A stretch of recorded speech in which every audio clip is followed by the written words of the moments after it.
দশ গুণ শক্তিশালী হয়ে ফিরবেন তিনি বলছেন ভিনি, কিন্তু 10 গুণ শক্তিশালী হয়ে ফিরে আসা দূরে থাক, রিয়াল মাদ্রিদ এই সাম্বা তারকাকে ক্লাব থেকে বের করে দিতে চলেছেন। আগামী সপ্তাহে আর্জেন্টাইন বিস্ময় বালক ফ্রাঙ্কো মাস্তানতুনো যখন নিজের রাজত্ব বুঝে নিতে পা রাখছেন সান্তিয়াগো বার্নাব্যুতে, সেই সময়টাতে রিয়াল ছাড়তে হতে পারে মাদ্রিদ নাম্বার 7কে। তাহলে কি ফ্রাঙ্কো মাস্তানতুনোর জন্যই রিয়াল ছাড়ছেন ভিনি, নাকি লুকিয়ে আছে অন্য কোনো গল্প? সেই সবই জানাচ্ছেন শ্রাবণ অনিক।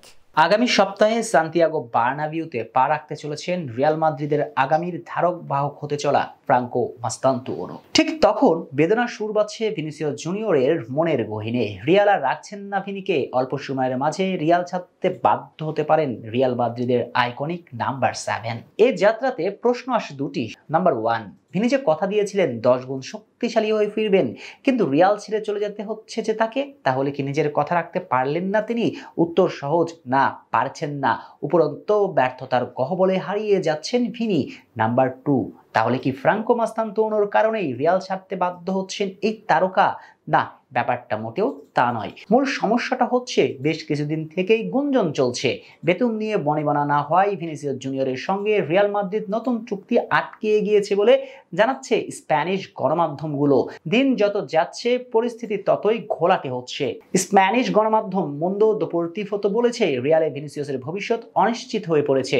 বর্তমান চুক্তি অনুযায়ী ভিনিসিয়াস জুনিয়র প্রতি মৌসুমে প্রায় 15 মিলিয়ন ইউরো আয় করেন এবং এই চুক্তি 2027 সালের 30 জুন পর্যন্ত কার্যকর। চুক্তির মেয়াদ এখনো 2 বছর থাকলেও মুন্দো দেপোর্তিভোর দাবি ভিনিসিয়াসের দিক থেকে নতুন চুক্তির জন্য রিয়াল মাদ্রিদ বোর্ডকে জানানো হয়েছে। প্রাথমিকভাবে রিয়াল ও ভিনিসিয়াসের সঙ্গে নতুন চুক্তি করতে রাজি হয়েছিল, কিন্তু ব্রাজিলিয়ান ফরওয়ার্ডের বড় অঙ্কের বেতন চাহিদায় রিয়াল নতুন চুক্তির আলাপ থেকে সরে এসেছে। স্প্যানিশ গণমাধ্যমটির রিপোর্টে দাবি করেছে নতুন চুক্তিতে ভিনিসিয়াস রিয়ালের সর্বোচ্চ বেতন পাওয়া কিলিয়ান এমবাপ্পের সমান পারিশ্রমিক চেয়েছেন।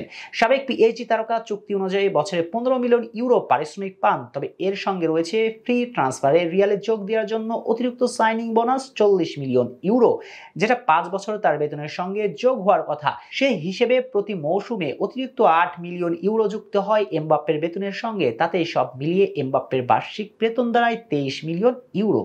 ভিনিসিয়াস জুনিয়রও কিলিয়ান এমবাপ্পের সমান 23 মিলিয়ন ইউরো বেতন চেয়েছেন, তবে তার এই চাওয়াটা পূরণ হচ্ছে না অনেকটাই নিশ্চিত বলে জানাচ্ছে স্প্যানিশ গণমাধ্যমটি। বিশেষ করে গত কয়েক মাসে তার ফর্ম, যার অন্যতম কারণ। অন্যদিকে এমবাপ্পে 44 গোল করে প্রথম মৌসুমে জিতে নিয়েছেন গোল্ডেন বুট। এই পারফরমেন্সের পার্থক্য ও অতিরিক্ত বেতনের দাবির প্রেক্ষিতে রিয়াল মাদ্রিদ নাকি বেশ চটেছে।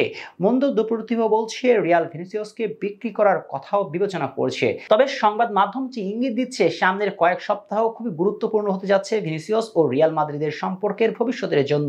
ব্রাজিলিয়ান তারকা যদি নিজের অবস্থানে অনড় থাকেন, তাহলে হয়তো ক্লাব ছাড়তে হতে পারে ভিনিকে।